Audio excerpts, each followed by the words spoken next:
D, that is magnesium. ಆಯ್ತಾ? ನಿಮಗೆ ರಾಸಾಯನಿಕ ವಸ್ತುಗಳ ನೀವು ಶೆಡ್ಯೂಲ್ಸ್ ಅನ್ನ ನೋಡಿರ್ತೀರಲ್ವಾ ಅಂತ ಅನ್ಬಿಟ್ಟು ನಾನು ಹಾಗೆ ಅನ್ಕೊಂಡೆ ಅಷ್ಟೇ. ಬೇಜಾರ್ ಮಾಡ್ಕೋಬೇಡಿ. ಹಾಗಾದ್ರೆ ಸ್ಟಾರ್ಟ್ ಮಾಡ್ಲಾ? ಮೇಲ್ಗಡೆ ಹಾಕೊಳ್ಳಿ ಖನಿಜಗಳಿಂದ ಬರುವ ಕಾಯಿಲೆಗಳು. ಮೇಲ್ಗಡೆ ಹಾಕೊಳ್ಳಿ ಖನಿಜಗಳಿಂದ ಬರುವ ಕಾಯಿಲೆಗಳು. ಆಯ್ತಾ?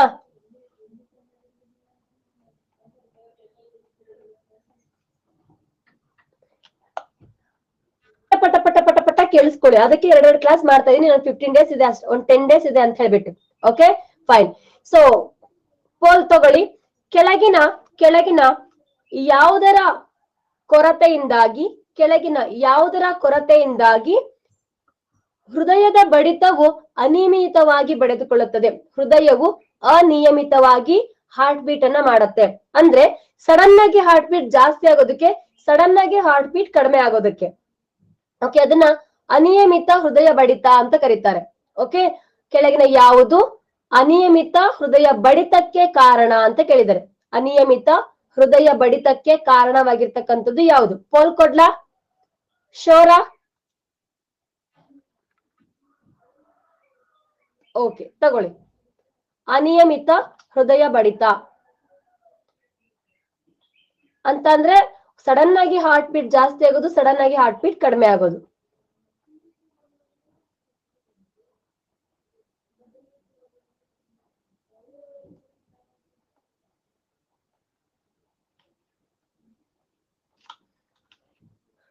Okay, super.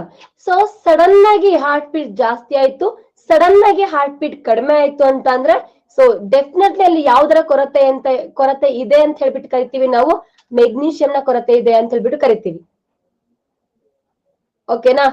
ಶೋರಾ? ಓಕೆ. ಸೊ ಅನಿಯಮಿತ ಹೃದಯ ಬಡಿತ ಅಥವಾ ಅನ್ಕಂಟ್ರೋಲ್ಡ್ ಹಾರ್ಟ್ ಬೀಟ್. ಓಕೆ, ಇನ್ನೊಂದು ಓಕೆ. ಸೊ ಕೆಳಗಿನ ಯಾವುದು ನರಮಂಡಲದಲ್ಲಿ ಅಶಕ್ತತೆಯನ್ನು ತೋರಿಸುತ್ತದೆ? ಸೊ ಮೆಂಟಲ್ ಡಿಸಾರ್ಡರ್ಸ್ ಆಗೋದಕ್ಕೆ ನರವ್ಯೂಹದಲ್ಲಿ ಅಸ್ತವ್ಯಸ್ತತೆ ತೋರಿಸೋದಕ್ಕೆ ರೀಸನ್ ಯಾವ ಲೋಹ? ಈಗ ಅರ್ಥ ಆಗ್ತಿದೆನಾ? Okay. Which of the following is example for the, ಅಥವಾ which of the following metal is caused for the adoption of a nervous system including mental disorders ಅನ್ನ ಯಾವ್ದು ಕಾಸ್ ಮಾಡತ್ತೆ? ಟೋಟಲ್ ಬ್ರೈನ್ ವೀಕ್ನೆಸ್ ಆಗೋದು. ಸಿಂಪಲ್ ಆಗಿ ಹೇಳ್ಬೇಕು ಅಂದ್ರೆ ಟೋಟಲ್ ಆಗಿ ಮೆದುಳು ಅಶಕ್ತ ಆಗೋದು, ನರವ್ಯೂಹ ಅಶಕ್ತ ಆಗೋದು. ಇದ್ದಕ್ಕಿದ್ದಂಗೆ ಏನ್ ಮಾಡ್ತಾ ಇದ್ದೀನಿ ಅಲ್ವಾ? ಸೊ ಕೆಲವ್ರು ನೋಡ್ತಿರ್ಬೋದು, ಏನ್ ಮಾಡ್ತಾ ಇದ್ರಿ? ನಾನು ಏನ್ ಮಾಡ್ತಾ ಇದ್ದೆ? ಅರ್ಥ ಆಗ್ತಿದೆನಾ? ಇದನ್ನ ನಾವು ನಿಶಕ್ತ ಮೆದುಳು ಅಂತ ಹೇಳಿ ಕರೀತಾರೆ. ಏನೋ ಮಾಡ್ತಾ ಇರ್ತಾರೆ, ಸೊ ಸಡನ್ ಆಗಿ ಅವ್ರ ಕಾನ್ಸಂಟ್ರೇಷನ್ ಏನಾಗುತ್ತೆ, ಲೋ ಆಗ್ಬಿಡತ್ತೆ. ಸೊ ಏನೋ ವರ್ಕೌಟ್ ಮಾಡ್ತಾ ಇರ್ತಾರೆ, ಅಪ್ಪ ಏನೋ ಆಗ್ತಾ ಇದೆ ಅಂತ ಹೇಳ್ಬಿಟ್ಟು ಅಲ್ಲಿಗೆ ಸ್ಟಾಪ್ ಮಾಡ್ಬಿಡ್ತಾರೆ. ಅದನ್ನ ನಾವೇಂತ ಕರಿತೀವಿ? ನರಮಂಡಲದ ಅಶಕ್ತತೆ. ಆಯ್ತಾ? ನೆಕ್ಸ್ಟ್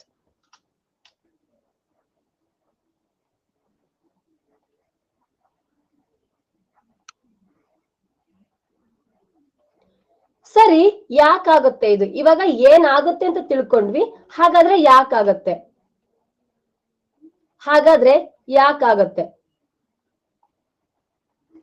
ಯಾರು ಹೇಳ್ತೀರಾ ಯಾಕಾಗುತ್ತೆ ಅಂತ? ಯಾಕಪ್ಪ ಅಂದ್ರೆ because of the only reason, ನಾವೇನಾದ್ರೂ ನಮ್ಮ ಶಕ್ತಿಗೂ ಮೀರಿ ವರ್ಕೌಟ್ ಆದಾಗ ಮಸಲ್ಸ್ ಗಳು ಏನಾಗುತ್ತಪ್ಪ ಅಂದ್ರೆ ಪೇನ್ ಆಗುತ್ತೆ. ಏನಾಗುತ್ತೆ? ಮಸಲ್ಸ್ ಅಂದ್ರೆ ಏನಪ್ಪಾ? ಸ್ನಾಯು. ಆಯ್ತಾ? ಮಸಲ್ಸ್ ಗಳು ಏನಾಗುತ್ತೆ? ಸಿಕ್ಕಾಪಟ್ಟೆ ಪೇನ್ ಆಗುತ್ತೆ. ಮಸಲ್ ಪೇನ್ ಆಯ್ತು ಅಂತಂದ್ರೆ ಹಾರ್ಟ್ ಬೀಟ್ ಏನಾಗುತ್ತೆ? ಅನ್ಕಂಟ್ರೋಲ್ಡ್. ಸೊ ಒಂದ್ಸರಿ ಜೋರಾಗಿ ಬಡ್ಕೋಬಹುದು, ಒಂದ್ಸರಿ ಹಾರ್ಟ್ ಬಡ್ಕೊಳ್ದೇನೆ ಇರ್ಬೋದು ಭಯಕ್ಕೆ. ಓಕೆನಾ? ಇದನ್ನೇ ನಾವ್ ಹೇಳೋದು ಸೊ ಅನಿಯಮಿತ ಹೃದಯ ಬಡಿತ ಪ್ಲಸ್ ಮೆಂಟಲ್ ಇಲ್ನೆಸ್ ಅಂತ. ಓಕೆನಾ? ಇಷ್ಟು ಕ್ಲಿಯರ್ ಆಯ್ತಾ? ಹಾಗಾದ್ರೆ ಮೆಗ್ನೀಷಿಯಂ ಇಂದ ಏನೇನೆಲ್ಲ ಬರುತ್ತೆ ಅಂತ ಗೊತ್ತಾಯ್ತಾ? Okay fine. ನೆಕ್ಸ್ಟ್ ಕ್ವಶನ್ ಕೇಳ್ತೀನಿ. ಕೆಳಗಿನ ಯಾವುದು ರಂಜಕ ಅಂತಂದ್ರೆ ಫಾಸ್ಫರಸ್. ಆಯ್ತಾ? ಶೋರ್. ಸರಿ, ಕೆಳಗಿನ ಯಾವುದು ಸಾಮಾನ್ಯವಾಗಿ ಕೆಳಗಿನ ಯಾವುದು ಸಾಮಾನ್ಯವಾಗಿ ರಕ್ತದಲ್ಲಿ ಕಂಡುಬರುವ ಹಿಮೋಗ್ಲೋಬಿನ್ ನ ಪ್ರಮಾಣವನ್ನ ಕಡಿಮೆ ಮಾಡುತ್ತದೆ? ರಕ್ತದಲ್ಲಿ ಕಂಡುಬರುವ ಹಿಮೋಗ್ಲೋಬಿನ್ ನ ಪ್ರಮಾಣವನ್ನ ಕಡಿಮೆ ಮಾಡುತ್ತದೆ.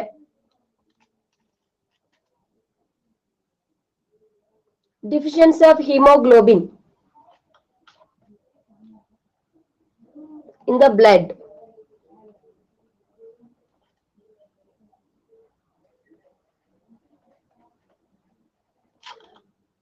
ಓಕೆ, ಸೊ ಹಿಮೋಗ್ಲೋಬಿನ್ ಕಂಟೆಂಟ್ ನಮ್ಗೆ ಕಡಿಮೆ ಆಗ್ತಾ ಇದೆ ಅಂತಂದ್ರೆ ಬಿಕಾಸ್ ಆಫ್ ಒಂದೇ ಒಂದು ರೀಸನ್, ದಟ್ ಈಸ್ ಕಬ್ಬಿಣ ಅಲ್ವಾ? ಸರಿ, ಹಿಮೋಗ್ಲೋಬಿನ್ ಕಂಟೆಂಟ್ ಕಡಿಮೆ ಆಗ್ತಾ ಇದೆ ಅಂದ್ರೆ ಆಟೋಮೆಟಿಕಲಿ ಏನಾಗುತ್ತೆ? ಆಮ್ಲಜನಕದ ಪ್ರಮಾಣ ಕಡಿಮೆ ಆಗುತ್ತೆ. Yes or no? Yes or no?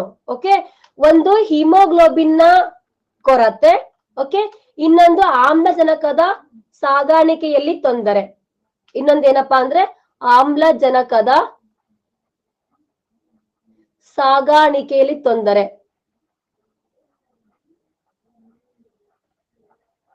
ಆಯ್ತಾ?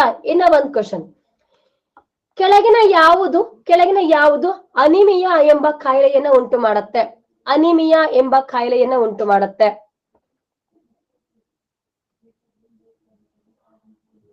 ಅಳಿಯ ಅಲ್ಲ, ಮಗಳ ಗಂಡ ಅಷ್ಟೇ. ಯಾರಿಗೂ ಅಯೋಡಿನ್ ಮೇಲೆ ಇನ್ನೂ ಡೌಟ್ ಇದೇನೆ? ಯಾರಿಗಾದ್ರೂ ಅಯೋಡಿನ್ ಮೇಲೆ ಡೌಟ್ಸ್ ಇದೇನೆ? ಯಾರಿಗಾದ್ರೂ ಅಯೋಡಿನ್ ಮೇಲೆ ಡೌಟ್ ಇದ್ಯಾ? ಯಾಕಿದೆ? ಅಯೋಡಿನ್ ಇದಕ್ಕೆ ಸಂಬಂಧನೇ ಪಡೋದಿಲ್ಲ ಅಲ್ವಾ? ಅಯೋಡಿನ್ ಇದಕ್ಕೆ ಸಂಬಂಧನೇ ಪಡೋದಿಲ್ಲ. Okay, fine.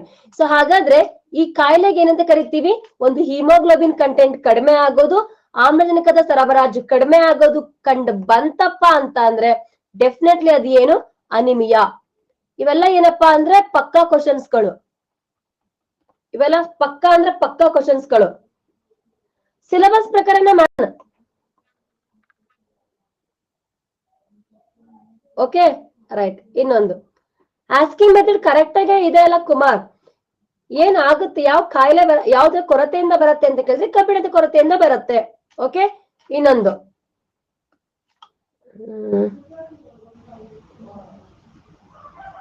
ಓಕೆ, ಸೊ ಕೆಳಗಿನ ಯಾವುದರ ಕೊರತೆಯಿಂದ ಥೈರಾಕ್ಸಿನ್ ನ ಹಾರ್ಮೋನ್, ಕೆಳಗಿನ ಯಾವುದರ ಕೊರತೆಯಿಂದ ಥೈರಾಕ್ಸಿನ್ ಹಾರ್ಮೋನ್ ನ ಕೊರತೆ ಉಂಟಾಗುತ್ತದೆ? ಕೆಳಗಿನ ಯಾವುದು ಥೈರಾಕ್ಸಿನ್ ಹಾರ್ಮೋನ್ ನ ಕೊರತೆಗೆ ಕಾರಣ? ಯೋಚನೆ ಮಾಡಿ. ಥೈರಾಕ್ಸಿನ್ ಹಾರ್ಮೋನ್ ನ ಕೊರತೆಗೆ ಕಾರಣ ಯಾವುದು? Yes, thyroxine hormone. I think ಇದಕ್ಕೆ ಫುಲ್ ರೈಸ್ ಆಗುತ್ತೆ ಅಂತ ಅನ್ಕೋತೀನಿ ಅಲ್ವಾ? ಥೈರಾಕ್ಸಿನ್ ಎಲ್ಲಿ ಉತ್ಪತ್ತಿ ಆಗುತ್ತಪ್ಪ? ಇನ್ ದ ಥೈರಾಯ್ಡ್ ಅಲ್ವಾ? ಥೈರಾಕ್ಸಿನ್ ಹಾರ್ಮೋನ್ ಎಲ್ಲಿ ಉತ್ಪತ್ತಿ ಆಗುತ್ತೆ? ದಟ್ ಈಸ್ ಥೈರಾಯ್ಡ್ ಗ್ಲ್ಯಾಂಡ್ ಅಲ್ಲಿ ಅಲ್ವಾ? ಸೊ ಥೈರಾಯ್ಡ್ ಗ್ಲ್ಯಾಂಡ್ ಗೆ ಪ್ರಾಬ್ಲಮ್ ಆಯ್ತು ಅಂತ ಅಂದ್ರೆ ಯಾವ ಕಾಯಿಲೆ ಬರುತ್ತೆ? Obviously thyroidism. ಯಾವ ಕಾಯಿಲೆ ಬರುತ್ತೆ? ಥೈರಾಯ್ಡಿಸಮ್. ಅಥವಾ ಇದನ್ನ ಸರಳ ಗಳಗಂಡ.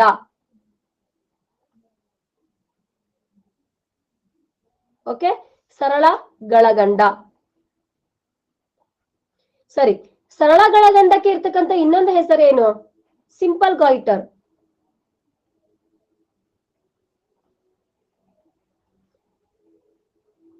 ಓಕೆ, ಇಷ್ಟು ಕ್ಲಿಯರ್ ಆಯ್ತಾ? ಏನಾದ್ರೂ ಡೌಟ್ ಇದೆನಾ? ಇಲ್ಲ. ಓಕೆ, ತುಂಬಾ simple. Okay, last but not a least, okay, ಕೆಳಗಿನ ಯಾವುದರ ಕೊರತೆಯಿಂದ ಓಕೆ ಆಸ್ಟಿಯೋಮೆಲಾಸಿಯಾ ಎಂಬ ಕಾಯಿಲೆ ಉಂಟಾಗುತ್ತದೆ? ಆಸ್ಟಿಯೋಮೆಲಾಸಿಯಾ.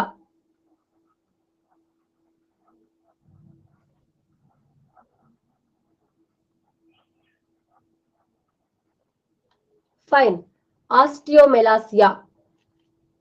ಎಕ್ಸಾಕ್ಟ್ಲಿ ಸರಿ. ಹಾಗಾದ್ರೆ ಆಸ್ಟಿಯೋಮೆಲಾಸಿಯಾ ಯಾರಿಗ್ ಬರುತ್ತೆ? ಅಜ್ಜ ಆಗಿರೋರಿಗೆ ಬರತ್ತಾ? ಮಕ್ಕಳಿಗೆ ಬರತ್ತಾ? ಯಂಗ್ಸ್ಟರ್ಸ್ ಗೆ ಬರತ್ತಾ? Very good. ಯಾರಿಗ್ ಬರತ್ತಪ್ಪ? ಯಂಗ್ಸ್ಟರ್ಸ್ ಅಂದ್ರೆ ವಯಸ್ಕರು ಅಂತ ಕರಿತೀವಿ. ಓಕೆ, ಸೊ ಯಾವ ಕ್ಯಾರೆಕ್ಟರ್ ಬರುತ್ತೆ ಇದ್ರ ಒಳಗಡೆ? ಏನಾಗುತ್ತೆ? ಬಾಗೋದು. ಮೂಳೆ ಏನಾಗೋದು? ಬಾಗೋದು. ಓಕೆನಾ? ಸಾರಿ, ಮೂಳೆ ಏನಾಗೋದು? ಸಾಫ್ಟ್ ಆಗೋದು. ಓಕೆನಾ? ಮೂಳೆ ಏನಾಗ್ತದೆ? ಸಾಫ್ಟ್ ಆಗತ್ತೆ. ಇಷ್ಟು ಕ್ಲಿಯರ್. ಓಕೆನಾ? ಮೂಳೆ ಏನಾಗುತ್ತೆ? ಸಾಫ್ಟ್ ಆಗುತ್ತೆ. ರೈಟ್. ಇನ್ನ ಒಂದೇ ಒಂದು ಕ್ವಶನ್. ಕೆಳಗಿನ ಯಾವುದರ ಕೊರತೆಯಿಂದ ವ್ಯಕ್ತಿಗಳಲ್ಲಿ ವಯಸ್ಸಾಗುತ್ತಿದ್ದಂತೆ ಮೂಳೆಗಳು ಬಾಗುವ ಸ್ಥಿತಿಯನ್ನು ಹೊಂದುತ್ತವೆ. ಮೂಳೆಗಳು ಬಾಗುವ ಸ್ಥಿತಿಯನ್ನು ಹೊಂದುತ್ತವೆ. ಬೋನ್ಸ್ ಬಾಗ್ತಾ ಇದೆ ಅಂದ್ರೆ because of what reason? Think ಮಾಡಿ. ಬಾಗಿರುವ ಮೂಳೆ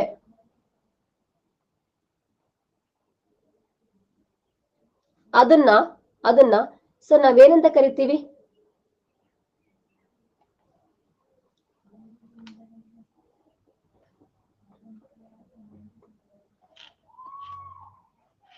ಯಾಕೆ ಬಾಗುತ್ತೆ? ಒಂದು ಸ್ಟ್ರೆಂತ್ ಇಲ್ಲ ಅಂತ ಅಂದ್ರೆ.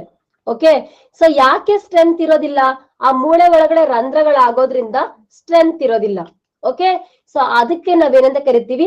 ಆಸ್ಟಿಯೋಪೋರೋಸಿಸ್. ಏನಂತ ಕರಿತೀವಿ ನಾವು ಅದಕ್ಕೆ? ಆಸ್ಟಿಯೋಪೋರೋಸಿಸ್. ಓಕೆ, ಸೊ ಇದು ಯಾರಿಗೆ ಬರುತ್ತೆ? Aged persons.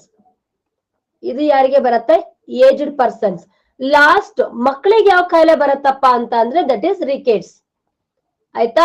ಮಕ್ಕಳಿಗೆ ಯಾವ ಕಾಯಿಲೆ ಬರುತ್ತೆ ಅಂತ ಅಂದ್ರೆ ರಿಕೆಟ್ಸ್. ಸೊ ಇಲ್ಲೇನಾಗುತ್ತಪ್ಪ ಅಂದ್ರೆ ಮೂಳೆ ತುಂಬಾ ಬೇಗ ಮುರಿಯತ್ತೆ. ಓಕೆ, ಮಕ್ಕಳಲ್ಲಿ ಏನಾಗುತ್ತೆ ಅಂದ್ರೆ ತುಂಬಾ ಬೇಗ ಮೂಳೆ ಬ್ರೇಕ್ ಆಗತ್ತೆ. ಸೊ ಬ್ರೇಕ್ ಆಗಿ ಒಂದು ಹಿಂಗೆ ಬಾಗ್ ಬಿಡತ್ತೆ. ಓಕೆನಾ? ಇಷ್ಟು ಕ್ಲಿಯರ್ ಆಯ್ತಾ? ಏನಾದ್ರೂ ಡೌಟ್ಸ್ ಇದೆನಾ? ಇಲ್ಲ. ಸೊ ಹಾಗಾದ್ರೆ ಕಬ್ಬಿಣ ಗೊತ್ತಾಯ್ತು, ಅಯೋಡಿನ್ ಗೊತ್ತಾಯ್ತು, ರಂಜಕ ಗೊತ್ತಾಯ್ತು, ಮೆಗ್ನೀಷಿಯಂ ಗೊತ್ತಾಯ್ತು. ಓಕೆನಾ? ರಂಜಕನು ಕೂಡ ಮೂಳೆ ಒಳಗಡೆ ಇರತ್ತೆ. ಸೊ ಕ್ಯಾಲ್ಸಿಯಂ ಕೂಡ ಮೂಳೆ ಒಳಗಡೆ ಇರತ್ತೆ. ಆಯ್ತಾ? ಕ್ಯಾಲ್ಸಿಯಂ ಕೇಳಿದ್ರು ಒಂದೇ ಆನ್ಸರು. ಸೊ ರಂಜಕ ಕೇಳಿದ್ರು ಒಂದೇ ಆನ್ಸರ್. ಕ್ಯಾಲ್ಸಿಯಂ ಕೇಳಿದ್ರು ಅದೇ ಬರಿಬೇಕು, ರಂಜಕ ಕೇಳಿದ್ರು ಅದೇ ಬರಿಬೇಕು. ಏನಾದ್ರು ಡೌಟ್ಸ್ ಇದೆನಾ? ಇಷ್ಟು ಕ್ಲಿಯರ್ ಆಯ್ತಾ? ಓಕೆ.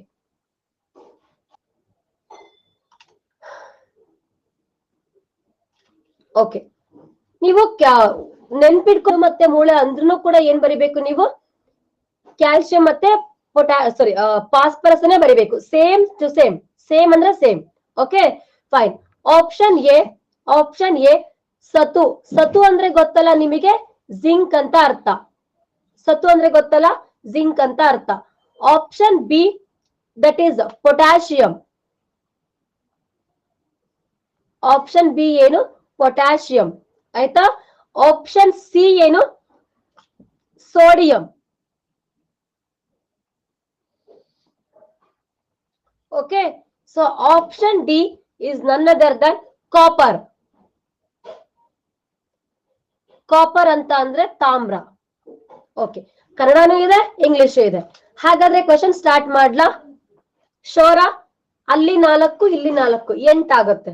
ಓಕೆ, ಕೆಳಗಿನ ಯಾವುದರ ಕೊರತೆಯಿಂದ, ಕೊರತೆ ಕೇಳಿದೀನಿ ನಾನು, ಕೆಳಗಿನ ಯಾವುದರ ಕೊರತೆಯಿಂದ ಅಥವಾ ಹೆಚ್ಚಾಗುವಿಕೆಯಿಂದ, ಎರಡು ಬೇಡ. ಸೊ ಕೆಳಗಿನ ಯಾವುದರಿಂದ ಹೈಪರ್ ಕಲೇಮಿಯಾ ಮತ್ತು ಹೈಪೋಕಲೇಮಿಯಾ ಎಂಬ ಕಾಯಿಲೆ ಬರುತ್ತದೆ? ಕೆಳಗಿನ ಯಾವುದರ ಕಾರಣದಿಂದಾಗಿ ಹೈಪರ್ ಕಲೇಮಿಯಾ ಮತ್ತು ಹೈಪೋಕಲೇಮಿಯಾ, ಇವೆರಡು ರೋಗದ ಹೆಸರು. ಕನ್ನಡ ಇಂಗ್ಲಿಷ್ ಅಂತ ಇರೋದಿಲ್ಲ ಲೋಕೇಶ್. ಹೈಪರ್ ಕಲೇಮಿಯಾ ಅನ್ನೋದು ರೋಗದ ಹೆಸರು, ಹೈಪರ್ ಕಲೇಮಿಯಾ ಅನ್ನೋದು ರೋಗದ ಹೆಸರು. ಓಕೆನಾ? ಸೊ ಉಂಟಾಗುತ್ತದೆ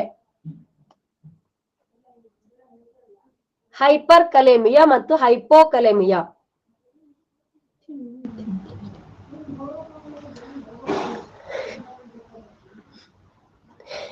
ಓಕೆ, ತುಂಬಾ ಈಸಿ ಕ್ವೆಶನ್ ಇದು.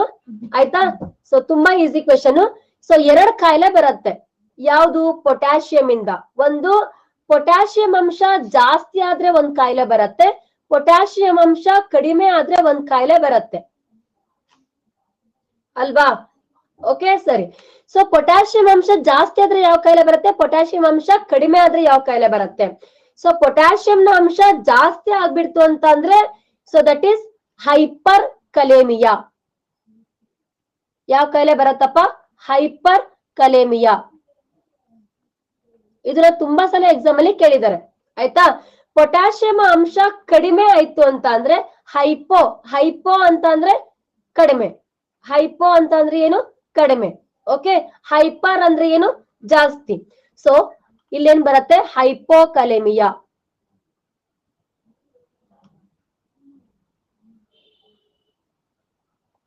ಓಕೆ ರೈಟಾ. ಹಾಗಾದ್ರೆ ಇನ್ನೂ ಒಂದು ಕ್ವಶನ್ ಕೇಳ್ತೀನಿ, ಸಿಂಪಲ್ ಆಗಿರೋದನ್ನ. ಓಕೆನಾ? ಸರಿ. ಕೆಳಗಿನ ಯಾವುದರ ಕೊರತೆಯಿಂದ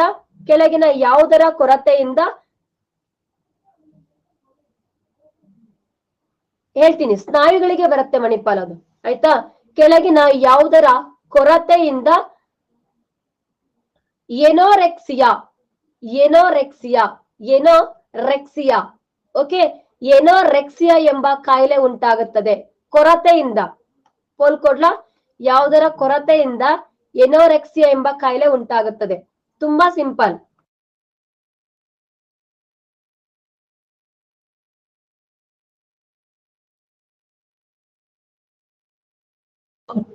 ಕನ್ಫ್ಯೂಷನ್ ಆಗ್ತಿದ್ಯಾ? Okay fine. ಸೊ ಕಡಿಮೆ ಆಗೋದ್ರಿಂದ ಬರ್ತಕ್ಕಂಥದ್ದು ಒಂದು ಹೈಪೋಕಲೆಮಿಯಾ. ಓಕೆ, ಇನ್ನೊಂದೇನಪ್ಪಾ ಅಂತ ಅಂದ್ರೆ ಎನೋರೆಕ್ಸಿಯಾ. ಓಕೆನಾ? ಇನ್ನೊಂದ್ ಯಾವುದು? ಎನೋರೆಕ್ಸಿಯಾ. ಸರಿ. ಹಾಗಾದ್ರೆ ಮೇಡಮ್ ಹೈಪೋಕಲೆಮಿಯಾ, ಹೈಪರ್ ಕಲೆಮಿಯಾ, ಎನೋರೆಕ್ಸಿಯಾ ಏನ್ ಮೇಡಮ್ ಇದು? ಯಾವ ಭಾಗಕ್ಕೆ ಬಂದ್ ಸಾಯುತ್ತೆ ಇದು? ಇದು ಬರೋದು ಮಸಲ್ಸ್. ಅರ್ಥ ಆಯ್ತಾ? ಸೊ ಪೊಟ್ಯಾಷಿಯಂ ಅಂತ ಅಂದ್ರೆ ಬರ್ತಕ್ಕಂಥ ಕಾಯಿಲೆ ಯಾವುದಕ್ಕೆ? ಮಸಲ್ಸ್ಗೆ. ಓಕೆ, ಸ್ನಾಯುಗಳು. ಅದು ಹೃದಯದ ಸ್ನಾಯುನಾದ್ರೂ ಆಗಿರ್ಬೋದು, ದೇಹದ ಸ್ನಾಯುನಾದ್ರೂ ಆಗಿರ್ಬೋದು. ಹಾಗಾದ್ರೆ ಯಾವ ಭಾಗಗಳಿಗೆ ಬರುತ್ತೆ ಇದು? ಸ್ನಾಯುಗಳಿಗೆ. ಸ್ನಾಯು in the sense of muscles. ಓಕೆನಾ? ಇಷ್ಟು ಕ್ಲಿಯರ್ ಆಯ್ತಾ? ಹಾಗಾದ್ರೆ ಪೊಟ್ಯಾಷಿಯಂ ಕ್ಲಿಯರ್ ಆಯ್ತಾ? ಅನಾಕ್ಸಿಯಾ ಬೇರೆ, ಅದು ಆಮ್ಲಜನಕಕ್ಕೆ ಸಂಬಂಧಪಟ್ಟಿರೋದು. ಚಂದ್ರು, ಆಮ್ಲಜನಕದ ಕೊರತೆ ಅಥವಾ ಇದನ್ನ ಆಯ್ತು ಅಂತ ಅಂದ್ರೆ ಅದಕ್ಕೆ ಅನಾಕ್ಸಿಯಾ ಅಂತ ಹೇಳಿ ಕರೀತಾರೆ. Fine, right. Next. Okay,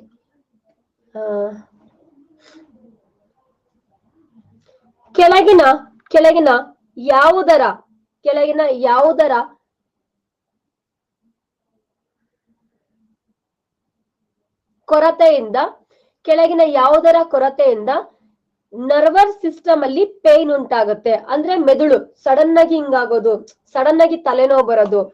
okay, sudden ಆಗಿ ಏನಾಗೋದು? ಒಂಥರ ಮೈಗ್ರೇಷನ್ ತರ ಆಗೋದು. ಓಕೆ, ಸೊ ಸಡನ್ ಆಗಿ ನಮ್ಮ ಮೆದುಳು ವರ್ಕ್ ಲೆಸ್ ಆಗ್ಬೇಕು ಅಂತ ಅಂದ್ರೆ, ನಿಶಸ್ತಿ ಆಗ್ಬೇಕು ಅಂತಂದ್ರೆ ಯಾವುದರ ಕೊರತೆ ಕಾರಣ? ತಲೆ ಒಂದ್ ಸ್ವಲ್ಪ ಜುಮ್ ಅನ್ಸುತ್ತೆ, ತಲೆನೋವು ಅನ್ಸುತ್ತೆ. ಓಕೆ, ಸೊ ಹಾಗಾದ್ರೆ ನರಮಂಡಲದ ಅಶಕ್ತತೆಗೆ ಕಾರಣ ಡ್ಯಾಶ್. ಥಿಂಕ್ ಮಾಡಿ.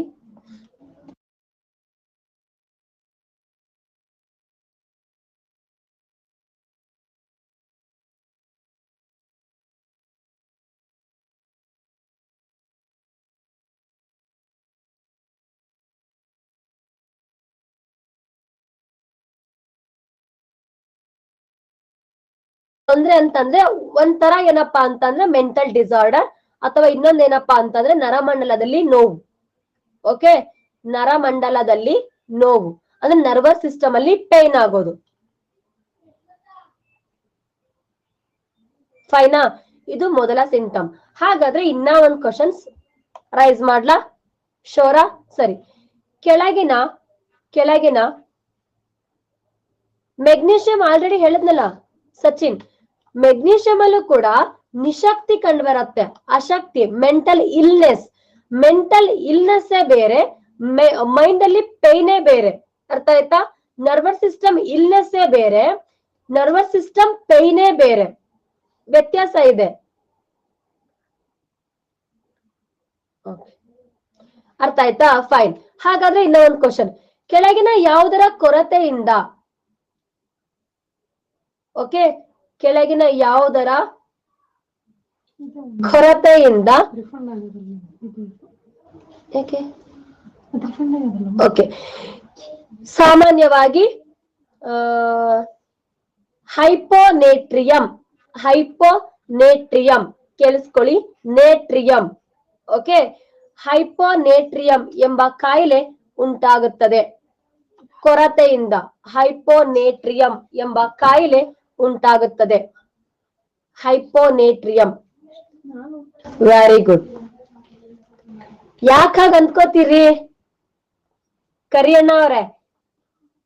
ಸೈನ್ಸ್ ಅಂದ್ರೆ ಏನ್ ಬೆಕ್ಕಿನಾಟನ? ತುಂಬಾ ಸಲ ಎಕ್ಸಾಮ್ ಅಲ್ಲಿ ಕೇಳಿದ್ರೆ ಸ್ಟಾರ್ ಮಾರ್ಕ್ ಹಾಕೊಳ್ಳಿ. ಹೈಪೋನೇಟ್ರಿಯಂ.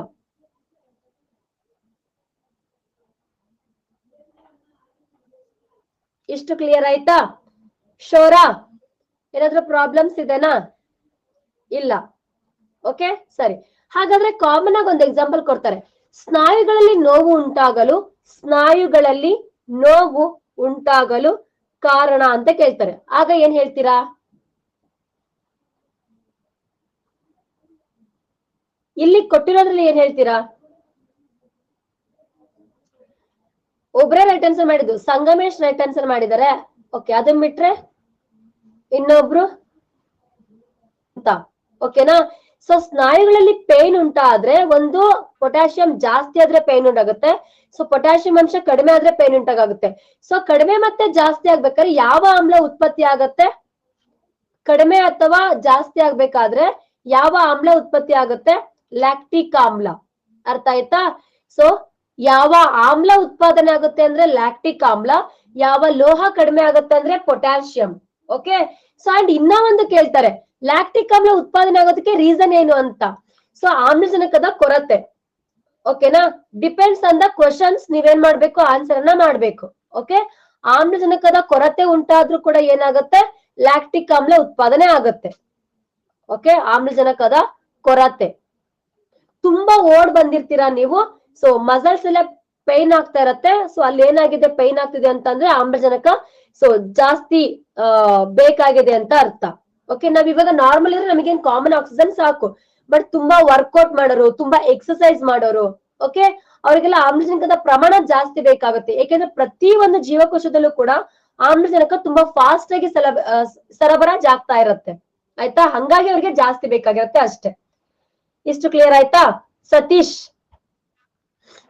ಕ್ಲಿಯರ್ ಆಯ್ತು? ಸತೀಶ್ ಅವರೇ, ಓಕೆ. ನರಮಂಡಲದಲ್ಲಿ ಪೇನ್ ಆದ್ರೆ, ಇನ್ನೊಂದು ನೇಟ್ರಿಯಂ ಆದ್ರೆ, ಎರಡಕ್ಕೂ ಕೂಡ ಸೋಡಿಯಂ. ಓಕೆ, ಜಾಸ್ತಿ ಏನ್ ಕೇಳಲ್ಲ, ಚೂರು ಕೇಳ್ತೀನಿ ಅಷ್ಟೇ. ಸರಿ, ಕೆಳಗಿನ ಯಾವುದು? ಇದು ಸ್ವಲ್ಪ ಇಂಪಾರ್ಟೆಂಟ್ ಅಂತ ಹಾಕೊಳ್ಳಿ. ಆಯ್ತಾ? ಕೆಳಗಿನ ಯಾವುದರ ಕೊರತೆಯಿಂದಾಗಿ ಲೈಂಗಿಕ ಕ್ರಿಯೆಗಳಲ್ಲಿ ಸಮಸ್ಯೆಗಳನ್ನ ಎದುರಿಸಬೇಕಾಗುತ್ತದೆ? ಓಕೆ, ಕೆಳಗಿನ ಯಾವುದರ ಕೊರತೆಯಿಂದಾಗಿ ಲೈಂಗಿಕ ಸಮಸ್ಯೆಗಳನ್ನ ಎದುರಿಸಬೇಕಾಗುತ್ತದೆ ಅಂದ್ರೆ, ಸೊ ಲೈಂಗಿಕವಾಗಿ ಉತ್ಪತ್ತಿ ಆಗ್ತಕ್ಕಂತ ಯಾವ ಫೀಲಿಂಗ್ಸ್ ಕೂಡ ಏನಾಗೋದಿಲ್ಲ, ಎಕ್ಸ್ಪೋಸ್ ಆಗೋದಿಲ್ಲ. ಇದನ್ನ ನಾವು ಲೈಂಗಿಕ ಸಮಸ್ಯೆಗಳು ಅಂತ ಕರಿತೀವಿ. ಆಯ್ತಾ? ಸೊ ಸೆಕ್ಷುಯಲ್ ಆಗಿ ಪ್ರಾಬ್ಲಮ್ಸ್ ಆಯ್ತು ಅಂತ ಅಂದ್ರೆ, ಸೆಕ್ಷುಯಲ್ ಡಿಸಾರ್ಡರ್ಸ್ ಆಯ್ತು ಅಂತ, ಸೊ ಸೆಕ್ಷುಯಲ್ ಆಗಿ ಪ್ರಾಬ್ಲಮ್ಸ್ ಆಯ್ತು ಅಂತ ಅಂದ್ರೆ, ಸೆಕ್ಷುಯಲ್ ಡಿಸಾರ್ಡರ್ಸ್ ಆಯ್ತು ಅಂತ ಅಂದ್ರೆ ಯಾವ ಒಂದು ಅಂಶ ಕಾರಣ?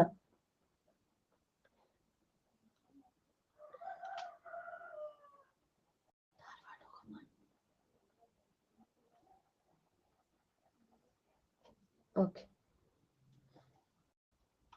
ಲೈಂಗಿಕ ಕ್ರಿಯೆಗೆ ಅವಶ್ಯಕವಾಗಿರ್ತಕ್ಕಂಥದ್ದು.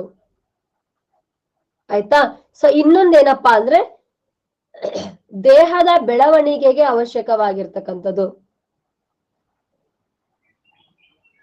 ಓಕೆ, ಎರಡೂ ಕೂಡ ಏನಪ್ಪಾ ಅಂದ್ರೆ ಸತು ಅಥವಾ ಜಿಂಕ್. ಇಷ್ಟು ಕ್ಲಿಯರ್ ಆಯ್ತಾ? ಓವರ್. ಈಗ ಇದರ ಬಗ್ಗೆ 360 ಡಿಗ್ರಿ ಆಂಗಲ್ ಆಗಿ ಕೇಳಿ ಮೇಡಮ್, MCQ ಬದಲಾಗಿ ಅಂತ. ಅಬ್ಬಬ್ಬಬ್ಬಬ್ಬ, ಎಲ್ಲ ಎಕ್ಸ್ಪ್ಲೇನ್ ಮಾಡಿದ್ಮೇಲೆ ಕೇಳಿದ್ರೆ ಮತ್ತೆ ಅದು ಬರುತ್ತೆ ನಿಮಗೆ. ಲೋಕೇಶ್, ಜಾನ್ರು ನನಗೂ ಸ್ವಲ್ಪ ಕಿಡ್ನಿ ವರ್ಕ್ ಆಗುತ್ತೆ ಅವಾಗವಾಗ, ನಿಮಗೆ ಅಷ್ಟೇ ವರ್ಕ್ ಆಗುತ್ತಾ? ಕೇಳಿಸ್ಕೊಳ್ಳಿ ಸುಮ್ನೆ. ಸರಿ, ಕೆಳಗಿನ ಯಾವುದರ ಕೊರತೆಯಿಂದ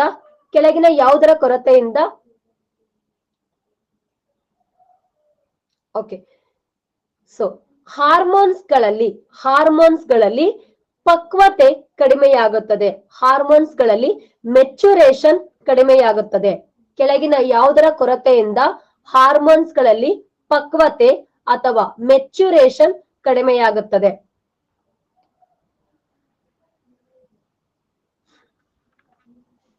ಎಸ್, ಸೋ ಸಿಂಪಲ್ ಅಷ್ಟೇ. ಮೊದ್ಲೇ ಮೆನ್ಷನ್ ಮಾಡ್ಬಿಟ್ಟಿದೀನಿ, ಲೈಂಗಿಕ ಸಮಸ್ಯೆ ಮತ್ತು ದೇಹದ ಬೆಳವಣಿಗೆ ಅಂತ ಹೇಳ್ಬಿಟ್ಟು ಅಲ್ವಾ. ಲೈಂಗಿಕ ಸಮಸ್ಯೆ ಅಥವಾ ದೇಹದ ಬೆಳವಣಿಗೆ ಅಂತ ಅಂದ್ರೆ ಸೊ ಇನ್ಕ್ಲೂಡಿಂಗ್ ಏನಾಗುತ್ತೆ, ಹಾರ್ಮೋನ್ಸ್ ಕೂಡ ಬಂದ್ಬಿಡತ್ತೆ. ಆಯ್ತಾ? ಸೊ ಏನಾಗೋದು, ಹಾರ್ಮೋನ್ಸ್ ಗಳ ಮೆಚ್ಯುರೇಷನ್. ಆಯ್ತಾ? ಇಷ್ಟು ಕ್ಲಿಯರ್ ಆಯ್ತಾ?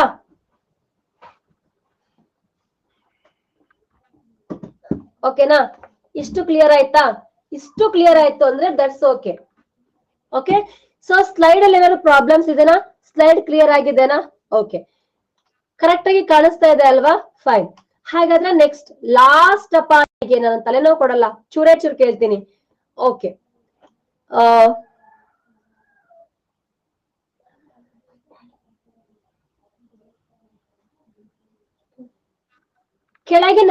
ಕೆಳಗಿನ ಯಾವುದರ ಕೊರತೆಯಿಂದಾಗಿ ಚರ್ಮವು ಶುಷ್ಕವಾಗುತ್ತದೆ ಅಂದ್ರೆ dry skin. Okay, dry skin ಇರ್ಬೋದು, ಡರ್ಮಟೈಟಿಸ್ ಇರ್ಬೋದು. ಓಕೆ, ಡ್ರೈ ಸ್ಕಿನ್ ಮತ್ತು ಡರ್ಮಟೈಟಿಸ್ ಉಂಟಾಗುತ್ತದೆ. ಸ್ಪೆಷಲಿ ಡ್ರೈ ಸ್ಕಿನ್, ಚರ್ಮ ಒಣಗುವಿಕೆ ಅಂತ ಕರಿತೀವಲ್ವಾ, ಚರ್ಮ ಶುಷ್ಕವಾಗುವಿಕೆ, dry skin.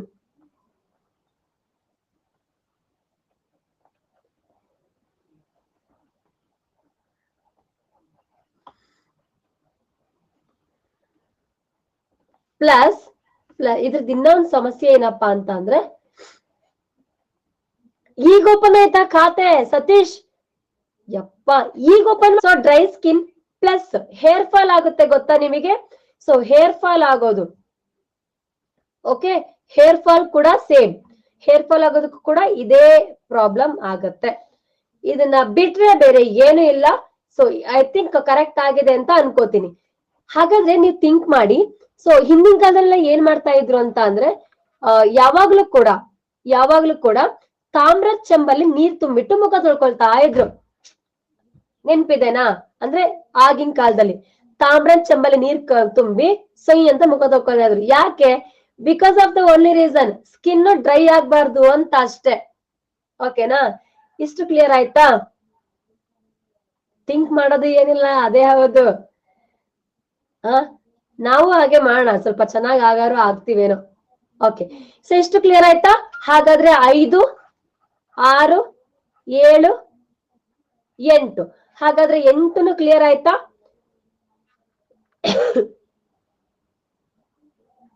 Okay, fine. Next, ಹಾಗಾದ್ರೆ ಇದಕ್ಕಿಂತ ಇಂಪಾರ್ಟೆಂಟ್ ಆಗಿ ಒಂದ್ ತಿಳ್ಕೋಬೇಕು ನೀವು. ಸೊ ಒಂದೇನಪ್ಪಾ ಅಂತ ಅಂದ್ರೆ, ದಟ್ ಈಸ್ 9ನೇದು, ರಫೇಜಸ್, ನಾರು ಪದಾರ್ಥ. ಆಯ್ತಾ? ರಫೇಜಸ್ ಅಂತ ಅಂದ್ರೆ ಏನಪ್ಪಾ?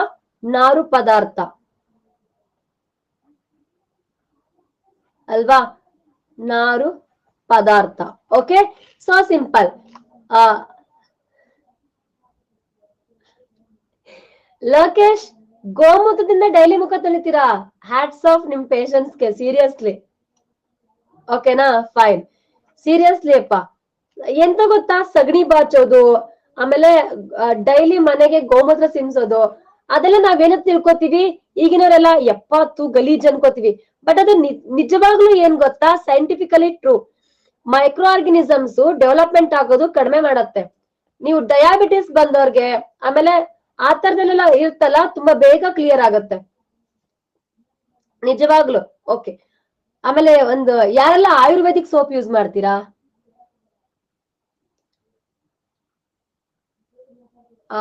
ಅವರೆಲ್ಲ ಗೋಮೂತ್ರದಿಂದ ಮುಖ ತೊಳ್ಕೊಂಡಿರಾ, ಸಗಣಿಯಿಂದ ಮುಖ ತೊಳ್ಕೊಂಡಿರಾ ಅಂತಾನೆ ಅರ್ಥ. ನಿಜವಾಗ್ಲು ಸುಳ್ಳಲ್ಲ. ಓಕೆನಾ? ಫೈನ್. ಸೊ ರಫೇಜಸ್ ಅಂತ ಅಂದ್ರೆ, ಈಗ ನಾನಲ್ಲಪ್ಪ ಅಂತ ಹೇಳ್ತೀರಲ್ಲ, ರೈಟ್. ಸೊ ನೋಡ್ಕೊಳ್ಳಿ, ರಫೇಜಸ್ ಅಂತ ಇದೆ.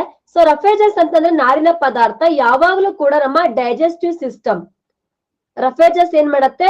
So digestion in the sense of ಏನು? ಜೀರ್ಣಕ್ರಿಯೆ ಅಲ್ವಾ? ಓಕೆ, ಸೊ ಜೀರ್ಣಕ್ರಿಯೆಗೆ ಸಹಾಯ ಮಾಡ್ತಕ್ಕಂಥದ್ದು ಏನಪ್ಪಾ ಅಂತ ಅಂದ್ರೆ that is one and only roughages. ತುಂಬಾ ಇಂಪಾರ್ಟೆಂಟ್ ಇದು. ಓಕೆ, ಹಾಗಾದ್ರೆ ನಾರು ಪದಾರ್ಥ ಯಾಕೆ ಬೇಕು, ಯಾವ ಅಂಶಗಳನ್ನ ಜೀರ್ಣ ಮಾಡತ್ತಪ್ಪ ಅಂತ ಅಂದ್ರೆ, ಸೊ ಈ ನಾರು ಪದಾರ್ಥಗಳು ಜೀರ್ಣ ಮಾಡ್ತಕ್ಕಂತ ಅಂಶ ಯಾವ್ದಪ್ಪ ಅಂದ್ರೆ that is a very simple. Okay, very simple. So ಒಂದು ನಿಮಗೆಲ್ಲರಿಗೂ ಗೊತ್ತಿರೋ ಹಾಗೇನೆ ಸೆಲ್ಯುಲೋಸ್. ಆಯ್ತಾ, ಸೆಲ್ಯುಲೋಸ್ ಅನ್ನೋದು ತುಂಬಾ ಜೀರ್ಣ ಆಗೋಕೆ ತುಂಬಾ ಟೈಮ್ ತಗೊಳುತ್ತೆ. ಆ ಸೆಲ್ಯುಲೋಸ್ ಅನ್ನ ಜೀರ್ಣ ಮಾಡ್ಲಿಕ್ಕೆ ನಮಗೆ ರಫೇಜಸ್ ಅಥವಾ ನಾರು ಪದಾರ್ಥಗಳು ಬೇಕು. ಆಯ್ತಾ, ಇನ್ನೊಂದು ಲಿಗ್ನಿನ್. ಲಿಗ್ನಿನ್ ಇರುತ್ತೆ ಸಸ್ಯಗಳಲ್ಲಿ. ಸೊ ಸಸ್ಯಗಳನ್ನ ತಿಂದಾಗ ಈ ಲಿಗ್ನಿನ್ ಅನ್ನ ಜೀರ್ಣ ಮಾಡ್ಲಿಕ್ಕೆ ನಮಗೆ ಏನ್ ಬೇಕು, ರಫೇಜಸ್ ಗಳು ಬೇಕು. ಆಯ್ತಾ, ಸೊ ಇನ್ನೊಂದು ಪಿಷ್ಟ. ಆಯ್ತಾ, ಸೊ ಅಥವಾ ಸ್ಟಾರ್ಚ್. ಪಿಷ್ಟ ಅಥವಾ ಸ್ಟಾರ್ಚ್ ಅನ್ನ ಜೀರ್ಣ ಮಾಡ್ಲಿಕ್ಕೆ ನನಗೆ ರಫೇಜಸ್ ಗಳು ಬೇಕು. ಹಾಗಾದ್ರೆ ಈ ರಫೇಜಸ್ ಗಳದ್ದು ಯೂಸ್ ಗೊತ್ತಾಯ್ತಾ? ಆಲ್ಮೋಸ್ಟ್ ಆಲ್ ನಿಮ್ಗೆ ಎಕ್ಸಾಮ್ ಅಲ್ಲಿ ಇದನ್ನ ಬಿಟ್ರೆ ಬೇರೆ ಏನು ಕೇಳಲ್ಲ.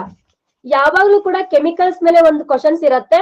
ಸೊ ಕೆಮಿಕಲ್ಸ್ ಮೇಲೆ ಒಂದು ಕ್ವಶನ್ಸ್ ಇರತ್ತೆ ಅಂತ ಅಂದ್ರೆ ದಟ್ ಈಸ್ ಇವೇ ಕೊಡ್ತಾರೆ. ಇದನ್ನ ಬಿಟ್ಟು ಆಲ್ಮೋಸ್ಟ್ ಏನು ಕೇಳಲ್ಲ. ಇದನ್ನ ಬಿಟ್ಟು ವಿಟಮಿನ್ಸ್ ಕೊಡ್ತಾರೆ. ವಿಟಮಿನ್ಸ್ ಪಾಠ ಆಲ್ರೆಡಿ ಡಮಾರ್ ಅನ್ಸ್ಬಿಟ್ಟಿದೀನಿ, ನೆನಪಿದೆ ತಾನೆ? ಓಕೆ, ವಿಟಮಿನ್ಸ್ ಗಳ ಮೇಲೆ ಪಾಠ ಕಂಪ್ಲೀಟ್ ಆಗಿದೆ ತಾನೆ? ಹಾ, ಹಾಗಿದ್ರೆ ಕೆಮಿಕಲ್ಸ್ ಮೇಲೂ ಕಂಪ್ಲೀಟ್ ಆಗಿದೆ. ಹಾಗಾದ್ರೆ ನೆಕ್ಸ್ಟ್ ಹೋಗೋಣ. ಶೋರಾ? ರೈಟ್. ಓಕೆ, ಇನ್ನ ಒಂದ್ ಕ್ವಶನ್ ಕೇಳ್ತೀನಿ, ಯಾವಾಗ್ಲೂ ಕೂಡ ಎಕ್ಸಾಮ್ ಅಲ್ಲಿ ಕಾಮನ್ ಆಗಿ ಕೇಳ್ತಿರ್ತಾರೆ.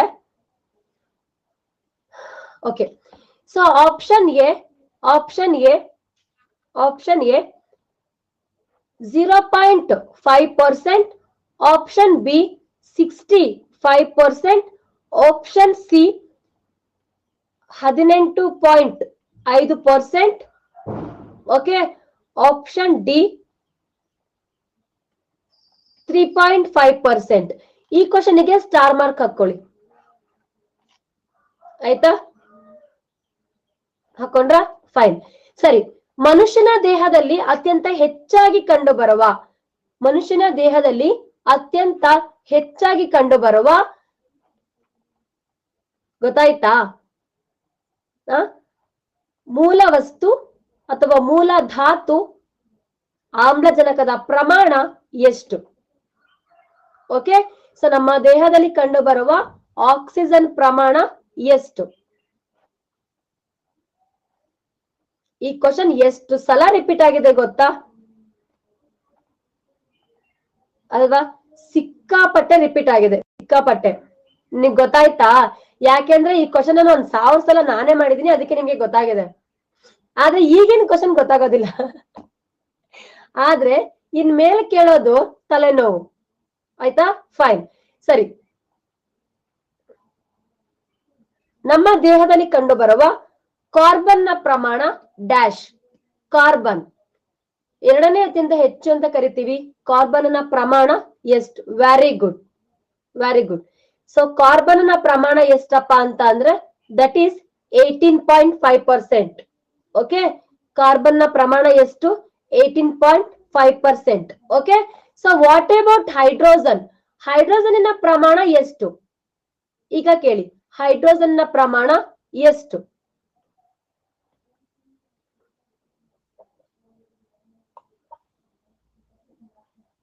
ಒಂದ್ಸಲ ಮನುಷ್ಯನ ದೇಹದ ಚಿತ್ರ ಫೋಟೋ ಹಾಕ್ಬಿಟ್ಟು ಹೇಳ್ಕೊಟ್ಟಿದೆ ಇದನ್ನ, ಎಷ್ಟೆಷ್ಟು ಪರ್ಸೆಂಟೇಜ್ ಇರತ್ತೆ ಅಂತ. ಎಷ್ಟಕ್ಕೆ ನೆನಪಿದ್ರೆ ನನಗೆ ಗೊತ್ತಿಲ್ಲ. ಓಕೆನಾ? So very good. ಹೈಡ್ರೋಜನ್ ಪ್ರಮಾಣ, hydrogen in the sense of ಏನು? ಜಲಜನಕ. ಆಯ್ತಾ? ಸೊ ಈ ಕ್ವಶನ್ ಸ್ಟಾರ್ ಮಾರ್ಕ್ ಹಾಕೊಳ್ಳಿ, ಯಾವಾಗ್ಲೂ ಇರತ್ತೆ. ಆಯ್ತಾ? ಓಕೆ, ಹಾಗಾದ್ರೆ ಲಾಸ್ಟ್ ಎಲ್ಲರಿಗೂ ಗೊತ್ತಾಗತ್ತೆ ಇದು. ನೈಟ್ರೋಜನ್ ನ ಪ್ರಮಾಣ ಎಷ್ಟಿರತ್ತೆ? ಓಕೆ,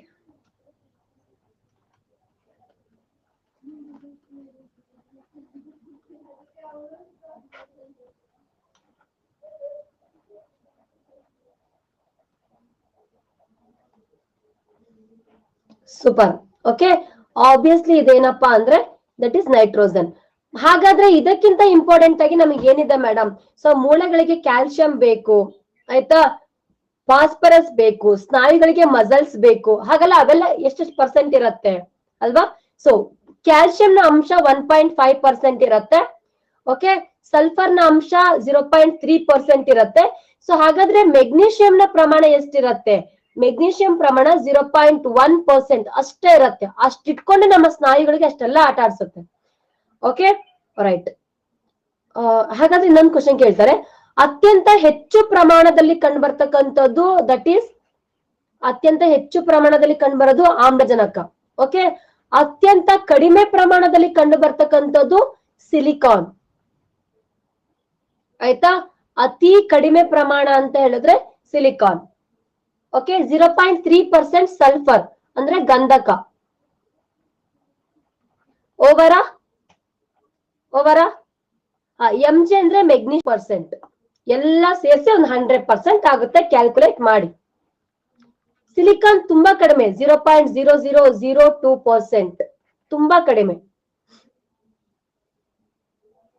ಓಕೆ, ಇಷ್ಟು ಕ್ಲಿಯರ್ ಆಯ್ತಾ? ಏನಾದ್ರೂ ಡೌಟ್ಸ್ ಇದೆನಾ? ಇಲ್ಲ. ಓಕೆ, ಖೇಲ್ ಖತಮ್. ಹಾಗಾದ್ರೆ ಮೂಲ ವಸ್ತುಗಳ ಬಗ್ಗೆ ನಿಮಗೆ ಕೇಳಿದ್ರೆ, ಓಕೆ, ಮನುಷ್ಯನ ದೇಹದಲ್ಲಿ ಕಂಡು ಬರುವ ಮೂಲ ವಸ್ತುಗಳ ಬಗ್ಗೆ ನಿಮಗೆ ಕೇಳಿದ್ರೆ ಪಕ್ಕಾ ಡಮಾರ್ ಅನ್ಸ್ಬಿಡಿ. ಆಯ್ತಾ, ಖೇಲ್ ಖತಮ್ಮ. ಫೈನ್. ಹಾಗಾದ್ರೆ ನೆಕ್ಸ್ಟ್ ಸಾಕಾ ಬೇಕಾ? ಇರ್ಲಿ, ಒಂಚೂರು ಮಾಡ್ತೀನಿ, ಜಾಸ್ತಿ ಏನ್ ಮಾಡಲ್ಲ. ಆಯ್ತಾ, ಸೊ ನಿಮಗೆ ಈಗ ವೈರಸ್ ಅನ್ನ ಬಿಟ್ಟು ನೀವೇ ಅಂಡರ್ಸ್ಟ್ಯಾಂಡ್ ಮಾಡ್ಕೊಳ್ಳಿ. ಈಗ ವೈರಸ್ ಅನ್ನ ಬಿಟ್ಟು, ಓಕೆ, ಸೊ ಅದಾದ್ಮೇಲೆ ಬ್ಯಾಕ್ಟೀರಿಯಾಗಳನ್ನ ಬಿಟ್ಟು, ಪ್ರೋಟೋಸೋವನ್ನ ಬಿಟ್ಟು, ಆಯ್ತಾ, ಸೊ ಅದಾದ್ಮೇಲೆ ಶಿಲೀಂಧ್ರಗಳನ್ನ ಬಿಟ್ಟು, ಆಲ್ಗೆಗಳನ್ನ ಬಿಟ್ಟು, ಸೊ ಈ ಒಂದು ರಾಸಾಯನಿಕ ವಸ್ತುಗಳನ್ನ ಬಿಟ್ಟು ಬೇರೆ ಕಾಯಿಲೆ ಬರ್ತಾವ? ಡೆಫಿನೆಟ್ಲಿ ಬರುತ್ತೆ. ಆಯ್ತಾ, ಹಾಗಾದ್ರೆ ಯಾವ ಕಾಯಿಲೆ? ಕ್ರೋಮೋಸೋಮ್ಸ್ ಇಂದ ಬರುತ್ತೆ. ಓಕೆ, ಯಾವ್ದ್ರಿಂದ ಬರುತ್ತೆ? ಕ್ರೋಮೋಸೋಮ್ಸ್ ಇಂದ ಬರುತ್ತೆ. ಅಂದ್ರೆ ಅನುವಂಶೀಯ ಕಾಯಿಲೆಗಳು ಅಂತ ಹೇಳ್ಬಿಟ್ಟು. ಓಕೆ, ಅನುವಂಶೀಯ ಕಾಯಿಲೆಗಳು ಅಂತ ಹೇಳ್ಬಿಟ್ಟು. ಸೊ ಅದನ್ನು ಕೂಡ ಕ್ಲಾರಿಫೈ ಮಾಡ್ಕೊಳ್ಳೋಣ. ಓಕೆ, ಪಟಾಪಟ್ ಅಂತ. ಅದು ಬೇಡ. ಓಕೆ, ಅದನ್ನ ಕೇಳಕ್ಕಿಂತ ಮುಂಚೆ ಇನ್ನೂ ಒಂಚೂರು ಕೇಳ್ತೀನಿ, ಬರ್ಕೊಳ್ಳಿ. ಅದನ್ನ ಕೇಳಕ್ಕಿಂತ ಮುಂಚೆ ತುಂಬಾ ಎಕ್ಸಾಮ್ ಅಲ್ಲಿ ಬರ್ತಕ್ಕಂಥದ್ದನ್ನ ಬರ್ಕೊಳ್ಳಿ. ಫಸ್ಟ್ ಅಂಡ್ ಫಾರ್ಮೋಸ್ಟ್,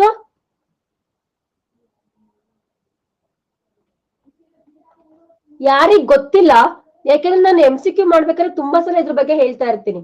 ಓಕೆ, ಇಟಾಯಿ ಕಾಯಿಲೆ, ಅದಾದ್ಮೇಲೆ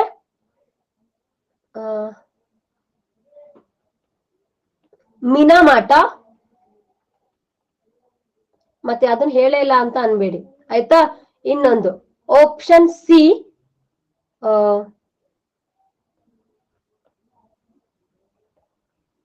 ಯಾವ್ದು ಕೊಡೋದಪ್ಪ?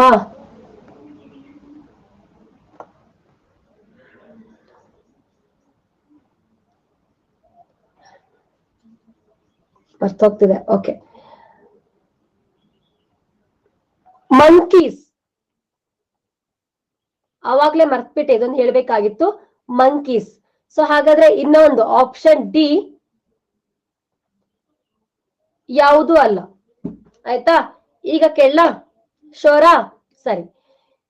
ಓಕೆ, ಕೆಳಗಿನ ಯಾವುದು ಅನುವಂಶೀಯ? ಓಕೆ, ಕೆಳಗಿನ ಯಾವುದು ಬಯೋಮ್ಯಾಗ್ನಿಫಿಕೇಶನ್? ಕೆಳಗಿನ ಯಾವುದು ಬಯೋಮ್ಯಾಗ್ನಿಫಿಕೇಶನ್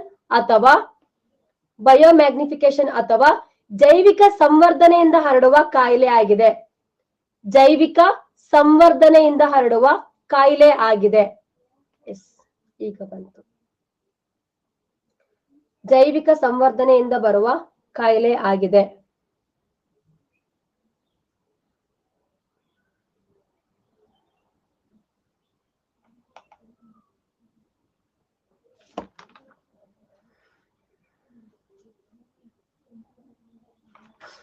ಅಲ್ವಾ? ಸೂಪರ್. ಓಕೆ, ಆಬ್ವಿಯಸ್ಲಿ ಜೈವಿಕ ಸಂವರ್ಧನೆ ಅಂದ್ರೆ ಏನು? ಸೊ ಒಂದ್ ಕಡೆಯಿಂದ ಹರಡೋದಕ್ಕೆ ಅಂತ ತುಂಬಾ ಸಲ ಕೇಳಿದ್ದೀನಿ. ಆಯ್ತಾ, ಸೊ ಜೈವಿಕ ಸಂವರ್ಧನೆ ಒಂದು ಎಕ್ಸಾಂಪಲ್ ಏನಪ್ಪಾ ಅಂತ ಅಂದ್ರೆ ದಟ್ ಈಸ್ ಮಿನಾಮಟ ಕಾಯಿಲೆ. ಜೈವಿಕ ಸಂವರ್ಧನೆ is nothing but A ಬಯೋಮ್ಯಾಗ್ನಿಫಿಕೇಶನ್.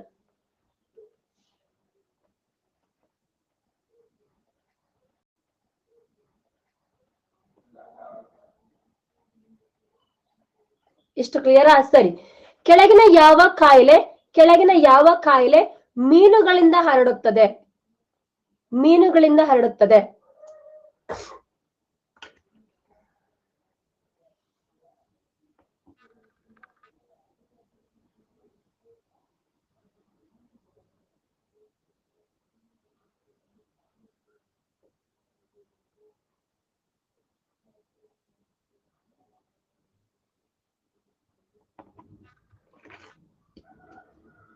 Super.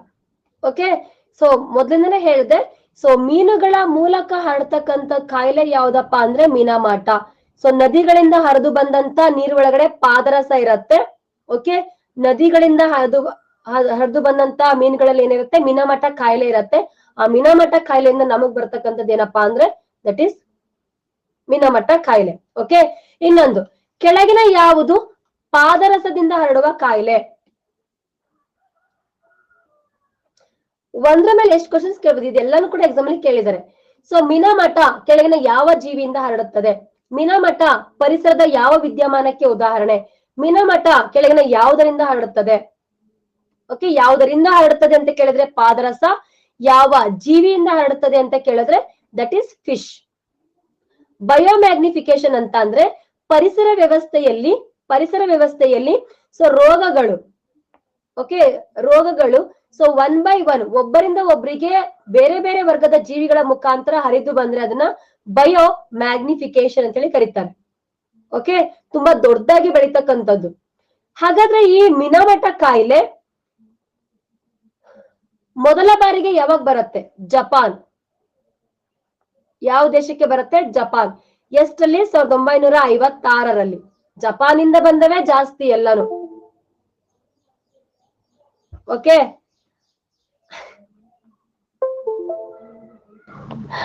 Okay madam, ಹಾಗಾದ್ರೆ ಈ ಮೀನಮಾಟ ಕಾಯಿಲೆ ಬಂದ್ರೆ ಏನ್ ಪ್ರಾಬ್ಲಮ್ ಆಗತ್ತೆ? ಸೊ ಮಾನಸಿಕ ಅಸ್ವಸ್ಥತೆ, ಮೆಂಟಲ್ ಡಿಸಾರ್ಡರ್.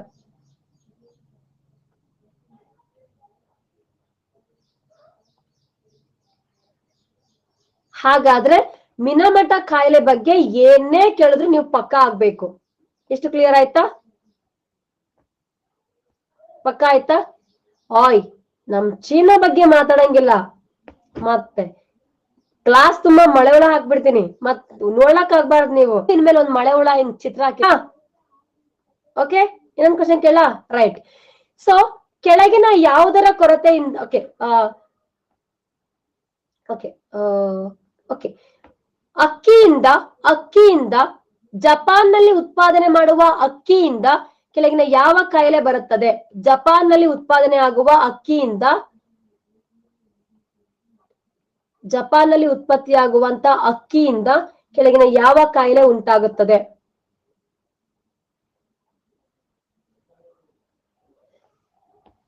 ಫೇಮಸ್ ಆಯ್ತಾ? Same to same, that is itai. ಹಾಗಾದ್ರೆ ಕ್ಯಾಡ್ಮಿಯಂನ ಅಂಶದಿಂದ ಕೆಳಗಿನ ಯಾವ ಕಾಯಿಲೆ ಉಂಟಾಗುತ್ತದೆ? ಕ್ಲಾರಿಫೈ ಮಾಡ್ತೀನಿ. ಕ್ಯಾಡ್ಮಿಯಂನ ಅಂಶದಿಂದ ಯಾವ ಕಾಯಿಲೆ ಉಂಟಾಗುತ್ತದೆ?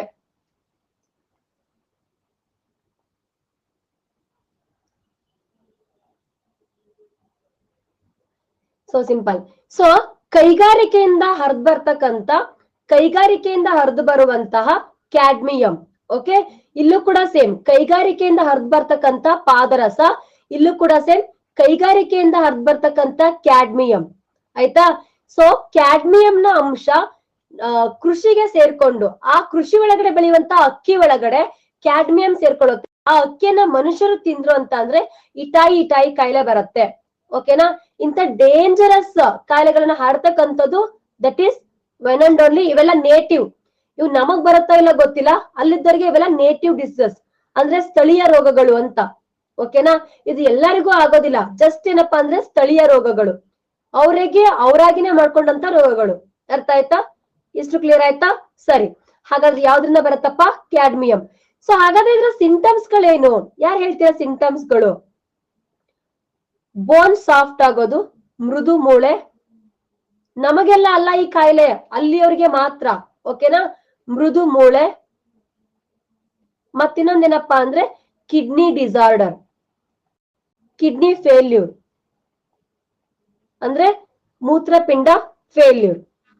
ಅರ್ಥ ಆಯ್ತಾ? ಸೂಪರ್.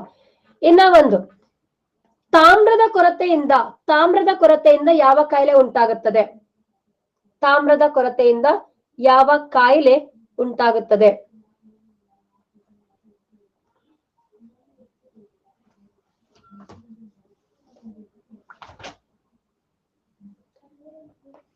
ಸೂಪರ್.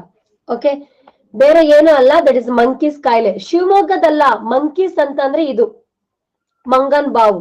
ಅರ್ಥ ಆಯ್ತಾ? ಸೊ ತಾಮ್ರದ ಕೊರತೆಯಿಂದ ಬರ್ತಕ್ಕಂಥದ್ದು ಮಂಕೀಸ್ ಕಾಯಿಲೆ ಅಂದ್ರೆ ಮಂಗನ ಬಾವು, ಗದ್ದಗಟ್ಟು, ಪೆರೋಟಿಡ್. ಸರಿ, ಈ ಪೆರೋಟಿಡ್ ಬಂದಾಗ ಏನ್ ಹಾಕ್ತಾರೆ ಅಂತ ಹೇಳಿದ್ದೆ ನಾನು? ಪಟ್ಟ ಹಾಕ್ತಾರೆ ಅಂತ ಹೇಳಿದ್ದೆ. ಆ ಪಟ್ಟಿಗೆ ಏನಂತ ಹೆಸರು ಕರಿತೀವಪ್ಪ ನಾವು? ನಿನ್ನೆ ಹೇಳ್ಕೊಟ್ಟಿದ್ದೆ. ನೆನಪು ಮಾಡಿ. ಆ ಪಟ್ಟಿಗೆ ಏನಂತ ಕರಿತೀವಿ? ಮರ್ತಾಗಿದೆ madam. Very good Sukanya, very good. So belladonna ಏನಂತ ಕರಿತೀವಿ ಅದನ್ನ? Belladonna plaster. Okay, belladonna plaster. Writing ಅರ್ಥ ಆಗ್ತಿದಿನ? ಚಿಕ್ಕಕ್ಕಾಗ್ತಾ ಇದೆನಾ?